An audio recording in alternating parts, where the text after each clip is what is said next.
Assalamualaikum Bang Nuim, apa kabar? Waalaikumsalam warahmatullahi. Wah, ini berapi-api nih, Pak. Heeh. Begitu ya. Abah antum dulu apa benar sering mengatakan bahlul atau macam mana ini kata Habib Ya, Ali ini ya? biasanya kalau yang saya tahu dulu waktu saya menjadi TKI gelap di Arab Saudi ya, Hmm. sebelum tertangkap dan dideportasi kembali ke Medan, Eh, itu orang di sana kalau bilang kan bodoh itu mughafal. Kalau Mughafal. bilang pinter, syatir. Oh, Wah, disebutkan syatir. wah syatir. Hmm. Tapi ya orang Arab Eh, itu saya lihat terutama laki-lakinya, ayahnya itu eh. kalau main sama anaknya yang masih kecil itu selalu ya Ibnul Kalb, anak anjing, anak begitu. Nggak tahu Oh, kenapa. Ya Ibnul Kalb suka dibilang begitu. Tapi barangkali itu hanya budaya di Arab Saudi mungkin. Wallahu alam. walah, Masya Allah. Bang Nuim, hala kita, apa kabar ini pendengar Rasil ingin tahu, ingin dengar dari seorang Nuim Hayat tentang Surya Paloh yang 72 tahun kemarin masih segar bugar. Ini kan senior-senior, ini Bang Nuim bolehlah selevel beliau ini seniornya, baru pernah lihat istrinya beliau juga kemarin. Apa yang terjadi sebenarnya dengan seorang Surya Paloh yang kebetulan hari ini juga tanggal lahirnya Muhammad Nasir kalau tidak salah ini. Pengenlah dengar Iya. dari seorang Nuim Hayat, makhluk yang satu ini Bang Nuim.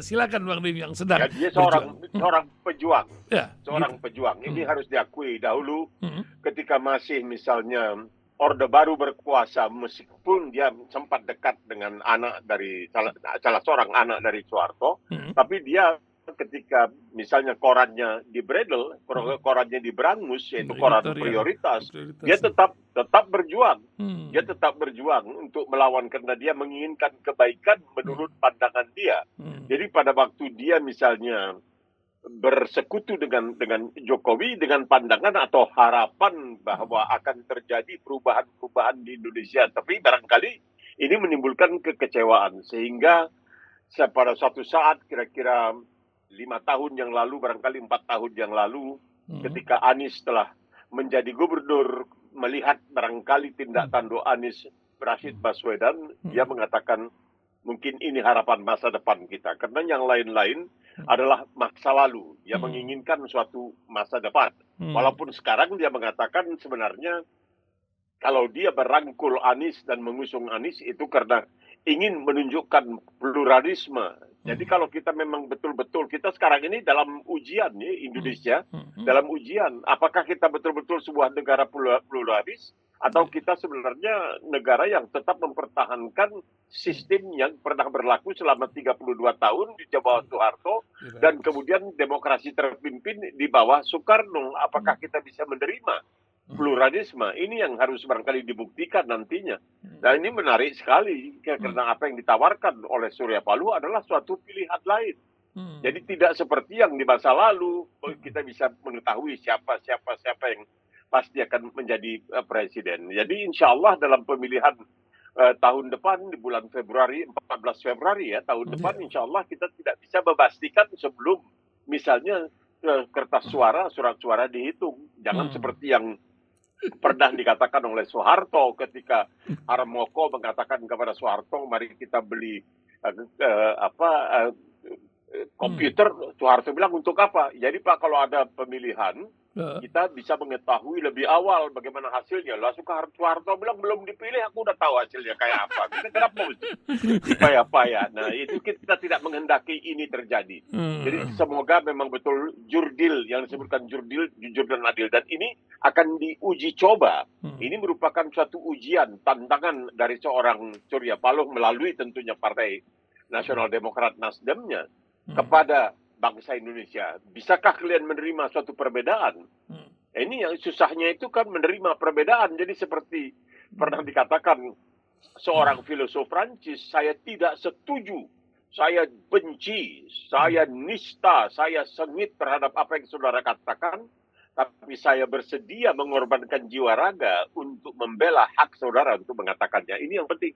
Jadi oke, kamu mau benci kepada calon saya tidak menjadi persoalan, tapi kamu harus membela hak saya untuk mengajukan calon saya. Ini yang sekarang kita dalam suatu tantangan. Jadi kalau kita mengatakan kita demokrasi dan lain sebagainya, tapi kita tidak patuh kepada undang-undang, kita tidak patuh kepada konstitusi, kita sebagai presiden yang seharusnya berdiri netral, tidak berpihak ke kiri dan ke kanan, tapi kemudian kita mengambil langkah untuk melakukan keberpihakan dengan alasan bahwa ingin menjamin agar Indonesia dipimpin oleh orang yang benar, itu merupakan sesuatu yang tidak benar. Karena di dalam demokrasi sudah dipastikan bahwa kedaulatan terakhir itu berada di tangan rakyat. Itu dia. Itu kedaulatan ini kadang-kadang memuncai platform-platform sendiri. Bang Nuim nggak tahu ya di Australia atau di Amerika ya. Ini kan kalau zaman apalagi nih pas 17 Juli hari lahirnya M. Nasir. Kita lihat zaman dulu sedemikian ideologi itu dipegang. Itu orang tuh istiqomah dengan ideologinya atau komunitasnya. Kalau sekarang ini kan macam Pak Prabowo bilang ya, ini patriot pula, pokoknya 2 kali disandingkan walaupun kalah bisa pindah. Nampaknya banyak orang kutu loncat sekarang ini. Apa yang bisa diterangkan dari peristiwa dan jarang di dunia terjadi macam di Indonesia ini, Bang Nuim? Bagaimana Bang Nuim terangkan? Ya, banyak kalau di Australia ini terjadi, mereka itu tidak menjadi kutu loncat dari suatu partai politik. Ketika mereka tidak setuju, mereka menjadi mandiri, independen, tidak lalu berseberangan. Karena itu berarti dia telah mengorbankan, boleh dikatakan prinsip dia, asasnya, pegangan dia. Ini kita lihat orang seperti apa boleh buat. Ruhut Sitompul ini pindah-pindah terus dan janjinya masih belum dipenuhi karena telinganya masih utuh ya. Seperti Anas Urbaningrum juga, ini janjinya masih menggantung, belum dipenuhi. Jadi hati-hatilah ketika membuat janji. Jadi ini sebenarnya adalah sesuatu yang kalau kita ingin contoh untuk kita bandingkan apa yang terjadi 1955, wah itu mungkin jauh panggang dari api, karena 1955 itu adalah suatu pemilihan umum yang memang betul hasilnya merisaukan Barat. Karena pelaksanaannya memang jujur dan itu bisa dipastikan jujur. Ya, tapi kemenangan Partai Komunis Indonesia pada waktu itu membuat Barat sangat khawatir kalau Indonesia menjadi sebuah negara yang demokratis. Ini bisa PKI katanya lambat laun akan berkuasa penuh di Indonesia. Karena meskipun, di sini kita melihatnya, ini melihat sedikit sejarah. Ini namanya sejarah lisan ini. Yang saya perhatikan sebagai orang yang telah berusia 85 tahun. Dan kebetulan tadi tentang hari lahir bukan 17 Juni tapi 17 Juli. Jadi diperbaiki sedikit. Betul. Jadi kalau kita melihat bahwa kejujuran itu, Soekarno mengatakan, jas merah, jangan lupakan sejarah. Oke. Tapi kan dia lupa bahwa tahun 1948 telah terjadi penikaman dari belakang oleh komunis, yaitu di Madiun, di bawah pimpinan Musso. Kenapa kemudian komunis dikasihati, dimanja-manja? Bahkan banyak alim ulama yang ketika itu mengadakan muktamar di Palembang, kalau tidak salah, dihajar oleh Soekarno, dimarah-marahin dan lain sebagainya. Bahkan dia tahu ini orang sudah melakukan pengkhianatan bukan sekali 2 kali. Kenapa diberikan kesempatan? Kenapa dimanja? Kenapa dirangkul? Kita tidak lagi bicara tentang Pancasila, tapi kita membicarakan Nasakop. Ini mesti diingatkan kepada rakyat Indonesia. Saya pernah di universitas di Indonesia, di Medan, bukan belajar Pancasila, saya belajar Nasakom. Itu seakan-akan dikatakan tidak sah Islam kamu kalau tidak Nasakom dan lain sebagainya. Bagaimana kita ini bisa menerima kemudian terjadi 1965 yang kemudian diragukan suatu kenyataan sejarah. Saya membaca sejarah tentang 1965 tidak lagi dari para sejarawan Indonesia, tapi saya baca juga dari sejarawan-sejarawan di luar negeri, pengamat-pengamat luar negeri, Australia, Amerika. Di situ dia mengatakan dalam salah satu bukunya berjudul Demokrasi, ditulis demokrasi tapi dengan jejaan Indonesia, jadi pakai K bukan pakai C. Itu seorang pengamat, seorang wartawan senior dari Australia bernama Hamish MacDonald. Itu menceritakan dalam buku Demokrasi itu apa yang terjadi setelah para jenderal terbunuh atau dibunuh. Di situ kelihatan katanya Bung Karno menepuk-nepuk bahu Suparjo. Ini Suparjo ini mantan komandan Kostrad di Kalimantan yang diam-diam tanpa izin Soeharto yang waktu itu adalah pimpinan, ada Panglima Kostrad, datang ke Jakarta bertepatan dengan G30S. Di situ katanya, di situ ini penafsirannya, ini penafsiran yang mengatakan bahwa Suparjo melaporkan kepada Soekarno, aduh, sekian jenderal telah tewas, telah dibunuh.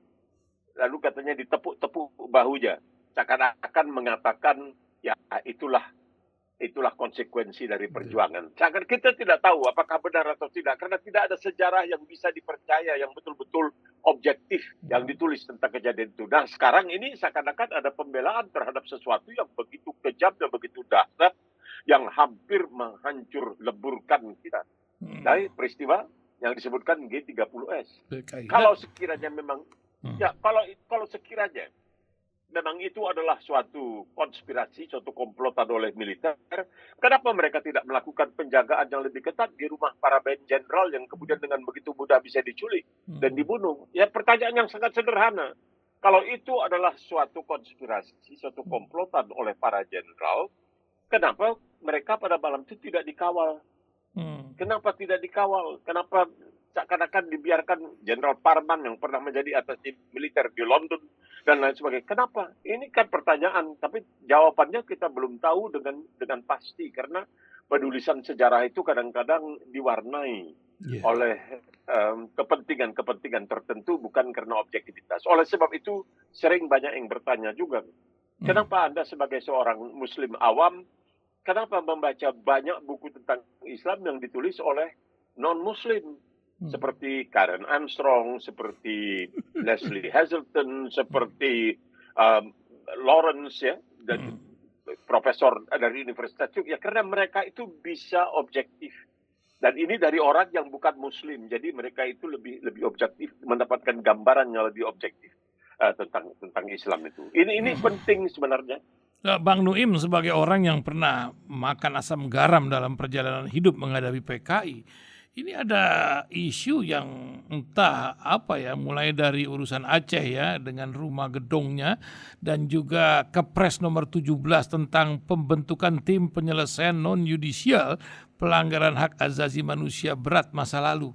Apa yang Bang Nuim lihat? Banyak orang mengkhawatirkan juga TNI dan para korban, ahli waris para korban itu, museum-museum seperti Lubang Buaya atau apa akan hilang pula nih, atau nama-nama jalan bahkan. Gimana Bang Dim melihatnya? Ya, ini pembenaran sejarah itu tidak bisa dibelokkan ke kiri atau ke kanan. Kalau kita memang bicara tentang sejarah yang sebenarnya, itu harus diakui.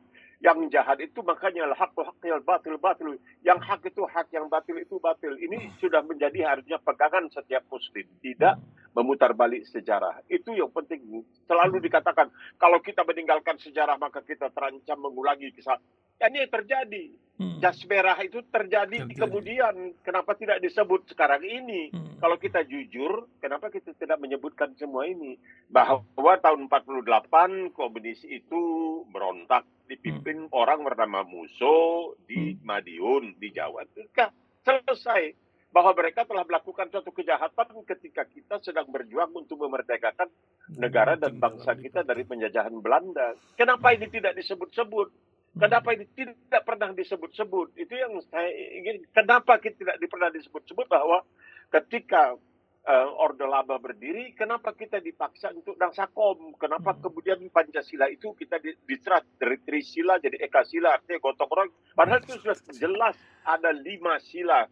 Di antaranya tentunya seperti yang dikatakan oleh banyak orang, ya, membentuk sebuah masyarakat yang adil dan beradab dan lain sebagainya, yang diambil sebenarnya dari, menurut Karen Armstrong, ini seorang mantan biarawati, itu adalah ajaran Al-Quranul Karim. Dia mengatakan Al-Quranul Karim mengamanatkan kepada Muslim untuk membentuk sebuah masyarakat yang adil dan beradab, dalam mana setiap anggotanya diperlakukan dengan adil.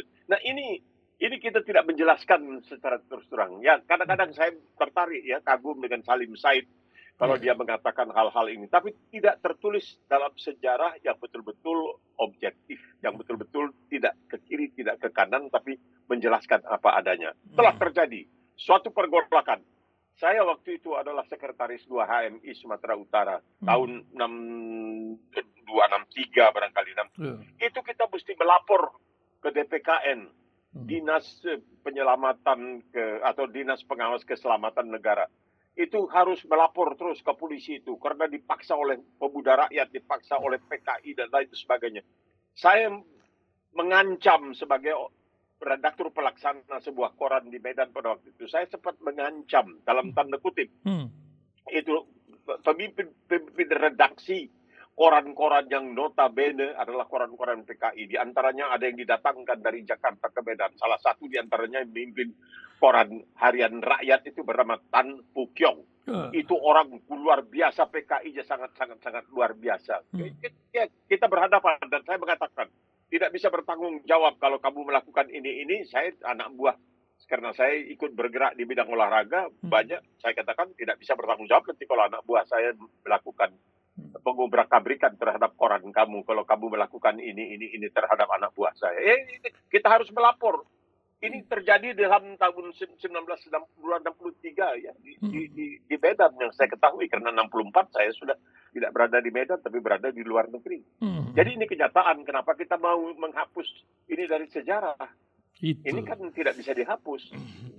Bang Nuim, saya ingat ya waktu saya baca buku Bang Nuim ya, ini masalah sejarah yang berhubungan dengan Orde Lama juga.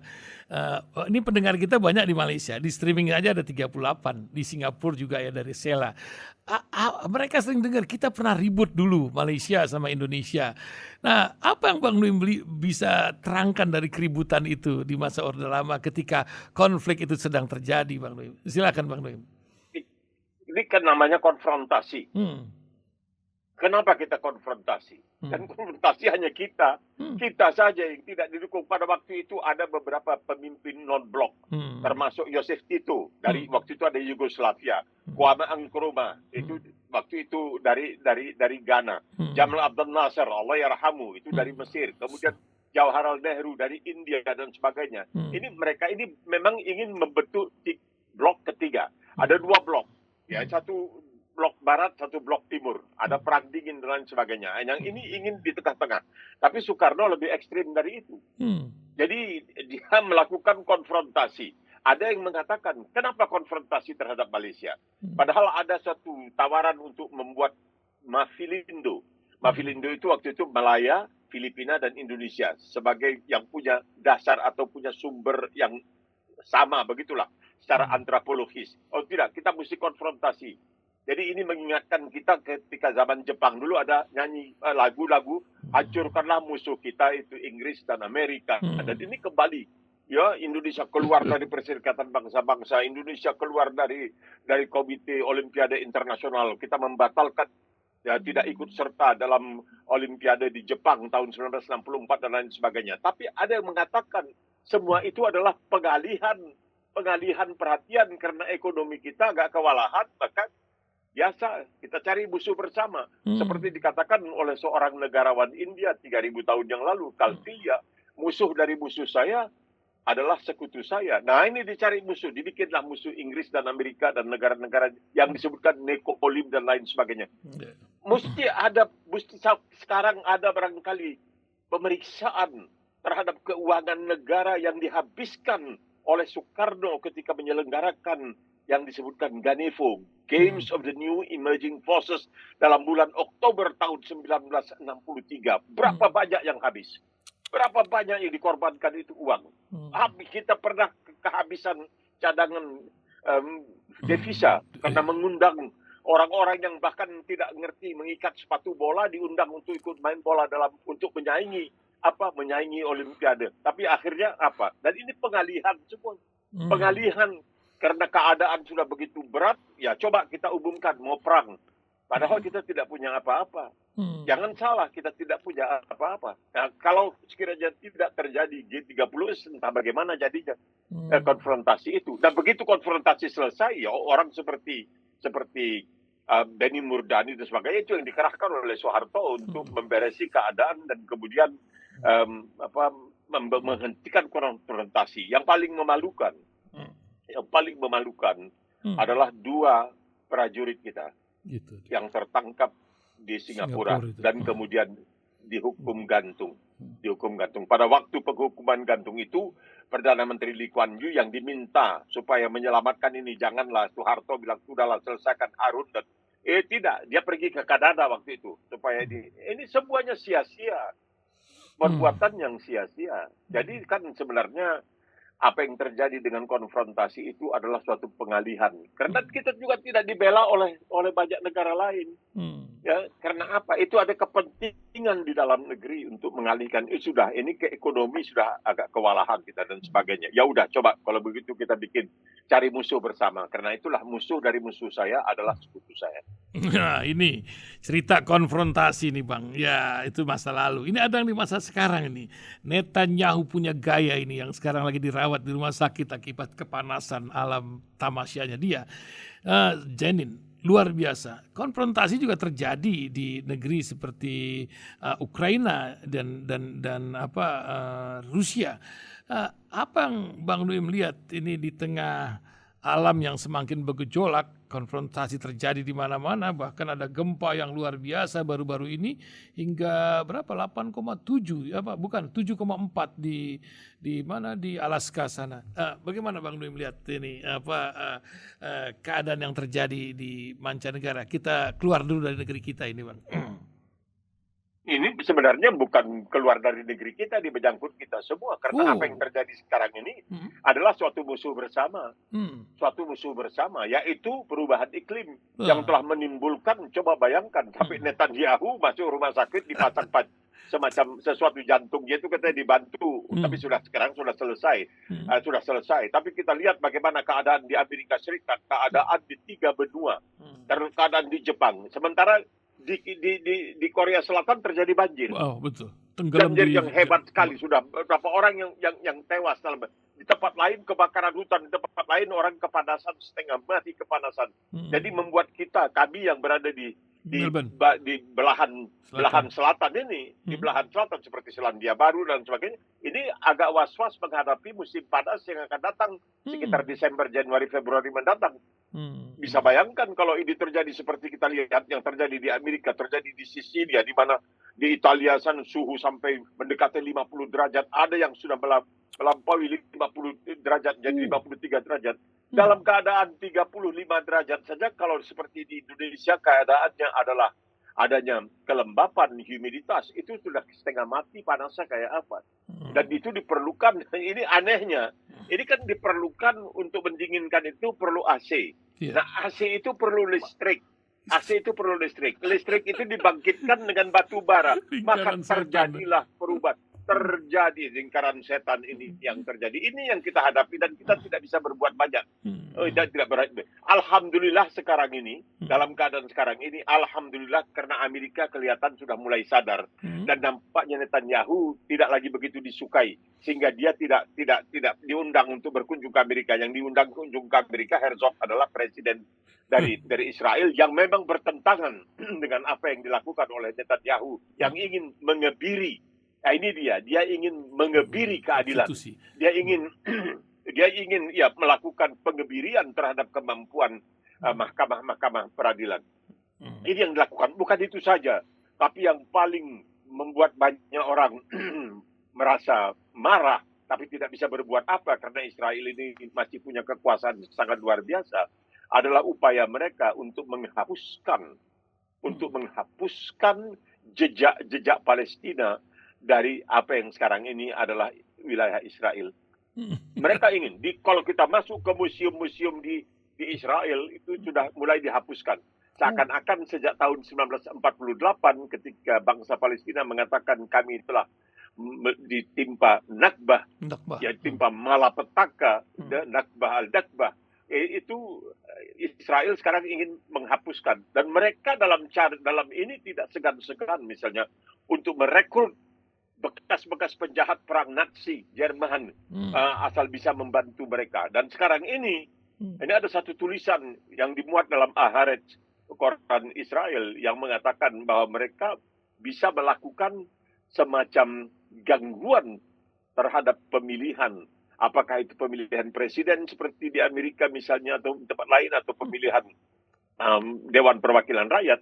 Mereka dengan kemampuan misalnya alat-alat yang luar biasa dan menggunakan tenaga-tenaga yang pernah mereka rekrut dari Nazi itu, mereka bisa mempengaruhi sehingga hasil dari pemilihan itu lebih mencerminkan pihak yang bersahabat atau yang punya simpati atau yang tidak begitu sengit terhadap Israel. Jadi kita juga harus hati-hati nih dalam pemilihan kita bulan Februari mendatang. mendatang. Ya memang ini bukti dari ayat Quran ya, ketika kita melihat mereka kuat, ternyata mereka lemah. Bahkan sekarang pasukan khususnya pun Hang Heng Hong sama Netanyahu 100 anggota aktifnya berdemo. Ini kan sebuah negeri yang sedang Allah tunjukkan. Mungkin dengan selawat asgil ini, selawat yang mengingatkan tentang ikhtiar kita terhadap keikutsertakan langit ini. Bagaimana Bang Nuim ini? Kekuatan doa Ya, ini menghadapi kita kita lihat, gampang saja. Gimana Bang? Misalnya Napoleon Bonaparte, Hmm. dia bisa menguasai seluruh Eropa. Hmm. Tapi kenapa dia tergoda untuk pergi ke Rusia? Akhirnya hancur. Tidak perlu. Tapi begitulah. Barangkali dibutakan mata hatinya. Ya. Itu barangkali kita barangkali. Kemudian kita lihat Nazi. Hitler harus menguasai dengan mudah. Merontokkan pertahanan katanya Prancis yang begitu hebat. Dengan tiupan aja hancur itu Prancis. Jatuh ke tangan Nazi Jerman. Semua jatuh. Belanda semua jatuh. Kenapa dia mesti pergi ke Rusia? Yang akhirnya kalau istilah orang Melayu menjahanamkan dia. Terlibat di sana, terjebak dalam apa yang disebut musim dingin yang sangat dahsyat. Dan itu kenapa itu manusia, sehebat-hebat manusia. Kita lihat Jepang. Jepang bisa menguasai Pasifik. Kalau dia saja tidak melakukan kecerobohan, barangkali kita sekarang ini sampai ke Australia mungkin juga pakai bahasa Jepang. Tapi dia mesti pergi. Kenapa dia mesti menyerang apa yang disebutkan sebagai Teluk Mutiara, yaitu Pearl Harbor? Kenapa dia mesti masuk ke sana? Ada urusan apa?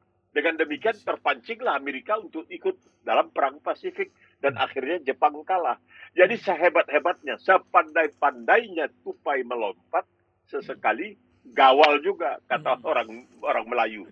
Biar bagaimanapun hebatnya mereka, sesekali gawal bikin kesalahan. Jadi kita lihat kemungkinan melakukan kesalahan-kesalahan. Sekarang ini mereka di Australia ini menunjukkan betapa mereka itu begitu buasnya, begitu sombongnya orang-orang Yahudi. Karena di sini ada gerakan sekarang ini dipimpin oleh anak-anak muda yang ingin agar orang tidak lagi makan daging, makan telur, makan susu, minum susu dan lain sebagainya. Mereka ini vegan. Orang-orang yang tidak boleh makan makanan-makanan yang berasal dari makhluk hidup. Boleh tanaman dan lain sebagainya. Padahal kalau menurut dulu waktu dia masih menjadi Pangeran Charles, sekarang Raja Charles, itu katanya pepohonan juga itu katanya adalah makhluk hidup. Itu kalau kita menghidupkan mesin pemotong rumput, kita kelihatan itu katanya rumput jadi ketakutan. Tapi kalau makan sayur-bayur tidak apa. Jadi mereka ini lalu mengatakan, kenapa umat manusia melakukan, ini pakai perkataan Yunani, Holocaust. Holocaust itu dalam bahasa Yunani dari dua kata, artinya membakar dan seluruhnya. Jadi menghanguskan seluruhnya. Mereka mengatakan manusia melakukan Holocaust terhadap binatang di Australia. Jadi babi itu misalnya untuk membunuh babi itu biasanya dimasukkan ke dalam tempat di mana hanya ada karbon dioksida, nanti dia mati baru disembelih dan lain sebagainya. Nah mereka mengatakan binatang-binatang ini sekarang ini di Holocaustkan oleh manusia. Orang Yahudi yang jumlahnya di Australia ini kira-kira 100.000 marah. Itu perkataan Holocaust hanya khusus dipakai untuk korban.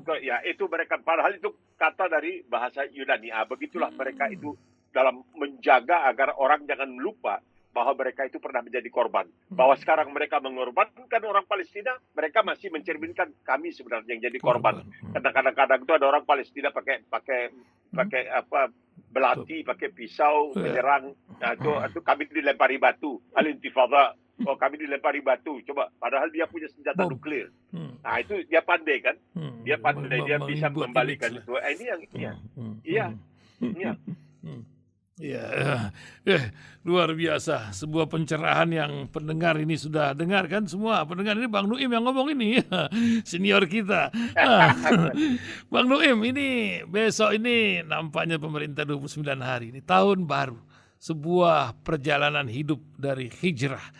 Apa yang Bang Nurdin ingin ingatkan sebelum kita memasuki 1445 Hijriah yang besok maghrib ini akan masuk waktunya? Insya Gimana Allah. Bang? Insya Allah. Insya Allah. Ya, ini dia. Hijrah itu ada yang mengatakan pelarian. Tidak bisa. Seorang nabi itu tidak lari. Tapi dia pindah dari yang batil ke yang hak. Gitu. Dari yang jelek ke yang baik. Ini mesti kita terima sebagai suatu kenyataan. Karena Nabi itu tidak akan melarikan diri. Nabi itu akan berjuang sampai titik darah penghabisan. Nah, begitulah kira-kira. Jadi hijrah itu yang dikatakan sekarang ini sebagai akan selesai dan kita akan memasuki 1445. Ini menarik. Karena begini. Pegangan kita sebagai Muslim adalah Al-Quranul Karim. Kita punya keyakinan bahwa Al-Quranul Karim itu bukan buatan manusia. Nah, ini sudah berkali-kali dicoba untuk dibuktikan oleh orang-orang seperti Profesor Gary Miller yang ahli matematika dan logika dan juga seorang penginjil selama 15 tahun dari Kanada. Dia mencoba untuk mencari kesalahan-kesalahan Al-Quran, akhirnya dia mengatakan dalam tanda kutip terpaksa kembali ke Islam, masuk Islam. Karena tidak mungkin katanya ini kitab ini dengan 114 surah ini dibuat oleh manusia. Orang seperti Maurice Bucaille, seorang ahli bedah dari Perancis. Orang seperti dekan Fakultas Kedokteran di Universitas di Thailand, Tejaten, Profesor Tejaten mengatakan bahwa ini nggak bisa. Dikatakan kalau saya baca ini tentang asal-usul kejadian manusia dalam Al-Quran ini, saya terpaksa masuk Islam, saya mesti mengucapkan asyhadu an la ilaha illallah. Jadi dia masuk Muslim. Nah, ini Al-Quran. Nah, sekarang begini. Baru-baru ini hanya baru-baru sekali lah. Masih dalam bulan Juli ini kalau saya tidak salah. Suatu kelompok ilmuwan yang dipimpin oleh ilmuwan dari Australia kembali melakukan penelitian terhadap lebah. Sebelumnya di awal tahun 90-an, Universitas Nasional Australia di Canberra menugaskan 3 orang ilmuwannya yang tidak tahu menahu tentang Islam untuk melakukan penelitian tentang lebah, nahal. Mereka kembali menyimpulkan bahwa lebah adalah kalangan intelek di dalam dunia haiwani. Gempar, orang gempar. Wah, lebah luar biasa. Ya, tanpa lebah, manusia mungkin akan hanya hidup paling lama 2-3 tahun. Habis itu kita mati semua karena tidak ada makanan. Karena yang mengawinkan peponin itu adalah lebah yang bertugas untuk itu. Nah, ini baru beberapa minggu yang lalu kembali ada penemuan yang sangat luar biasa. Apa penemuan itu? Bahwa seekor lebah mampu untuk melakukan analisa yang cepat dan tepat dalam waktu di bawah 1 detik. Sekali lagi, lebah ini mampu melakukan analisa yang cepat dan tepat, yang benar analisa di bawah 1 detik, di bawah waktu 1 detik. Nah, ini apa hubungannya dengan Islam? Ya, hubungannya dengan Islam, an-nahl wa auha rabbuka ilan nahl. Sesungguhnya Tuhan kamu telah memberikan wahyi kepada lebah. Kenapa enggak berikan kepada kupu-kupu? Enggak. Wa auha rabbuka ilan nahl. Jadi bagaimana mau tidak percaya kepada Al-Quran?